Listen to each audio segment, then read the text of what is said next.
यह कहानी एक शिकारी लड़की की है और 3 साधुओं की है।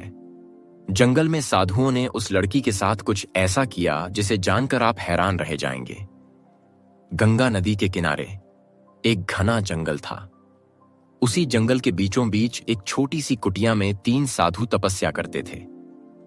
गांव वाले उन्हें दिव्य पुरुष मानते थे। हर सुबह गंगा स्नान, फिर पूजा पाठ। सबको लगता था वे संत हैं, लेकिन हकीकत कुछ और ही थी। काली सच्चाई उस कुटिया की दीवारों में कैद थी। उसी जंगल के पास एक छोटा सा गांव था, जहां एक गरीब किसान की बेटी सुहानी अपनी बीमार मां के साथ रहती थी। सुहानी का सौंदर्य उसकी पहचान था। बड़ी बड़ी आंखें, घने काले बाल और दूध जैसा रंग। पर यही खूबसूरती उसकी सबसे बड़ी मुसीबत बन गई। एक दिन उसकी मां की हालत बेहद बिगड़ गई। घर में इलाज के पैसे नहीं थे और वैद्य ने साफ कह दिया, अगर वक्त रहते इलाज न हुआ तो जान भी जा सकती है। बेबस सुहानी मदद के लिए भटकने लगी। तभी किसी ने उसे सलाह दी, साधु बाबा से मदद मांगो, वे बड़े कृपालु हैं। आखिरी उम्मीद लिए कांपते कदमों से सुहानी कुटिया पर पहुंची। साधु पूजा में लीन थे। वह डरते डरते बोली, बाबा, मेरी मां बहुत बीमार है, कृपया मेरी मदद करें। कुछ पल की चुप्पी के बाद सबसे बड़े साधु ने मंद मुस्कान के साथ कहा, हम तेरी मदद जरूर करेंगे, पर बदले में तुझे भी कुछ देना होगा। सुहानी सहम गई। क्या करना होगा बाबा? उसने थरथराती आवाज में पूछा। साधुओं की नजरें बदल गई थीं। उनकी मुस्कान में अब कृपा नहीं, एक खौफनाक मंशा थी। त्याग करना होगा बेटी, तन, मन और आत्मा से। मां की याद आते ही सुहानी की आंखें भर आईं। उसने बिना सोचे कह दिया, मैं सब कुछ करने को तैयार हूं, बस मेरी मां को बचा लीजिए। रात का अंधेरा उतर चुका था। पूरा गांव सो रहा था, लेकिन सुहानी अकेली जंगल में कुटिया की ओर बढ़ रही थी।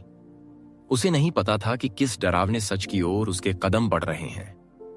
जैसे ही उसने दरवाजा खटखटाया, भीतर की सच्चाई उसका इंतजार कर रही थी। दीपक की लौ, अगरबत्तियों की महक और बीच में बैठे 3 साधु। पर उनका चेहरा अब किसी तपस्वी का नहीं था, बल्कि किसी शिकारी की तरह था। बेटी, हम तुझे प्रसाद देंगे, लेकिन प्रसाद के लिए समर्पण चाहिए, तीसरे साधु ने कहा। अब सुहानी को सब समझ में आ गया था। यह त्याग नहीं, यह हवस थी। उसका दिल कांप रहा था। लेकिन मां की बीमारी, गरीबी, बेबसी, वह सब उसे जकड़ रही थी। पर उसी पल सुहानी के भीतर कुछ जागा। क्या वह इतनी कमजोर थी कि अपनी अस्मिता का सौदा कर दे? उसने झटके से अपनी कलाई छुड़ाई और कुटिया के कोने में रखा जलता दीपक उठा लिया। रुक जाओ! उसकी आवाज अब कांपती नहीं थी। साधु हक्के बक्के रह गए। अगर किसी ने मुझे छूने की भी कोशिश की तो मैं इस पूरी कुटिया को आग लगा दूंगी। सबसे बड़े साधु ने माहौल संभालने की कोशिश की। बेटी, क्रोध मत कर, यह सब तेरे भले के लिए है। सुहानी अब हंसी, पर वो हंसी डर की नहीं, आत्मविश्वास की थी। मेरी भलाई की फिक्र आपको नहीं करनी चाहिए बाबा। अब मैं जानती हूं असली धर्म क्या होता है। सुहानी ने दीपक जमीन पर दे मारा और बाहर निकल आई। सुबह होते ही उसने गांव वालों को सारा सच बता दिया।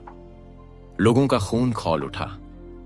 कुटिया में आग लगा दी गई और तीनों पाखंडी साधुओं को गांव से हमेशा के लिए बाहर कर दिया गया।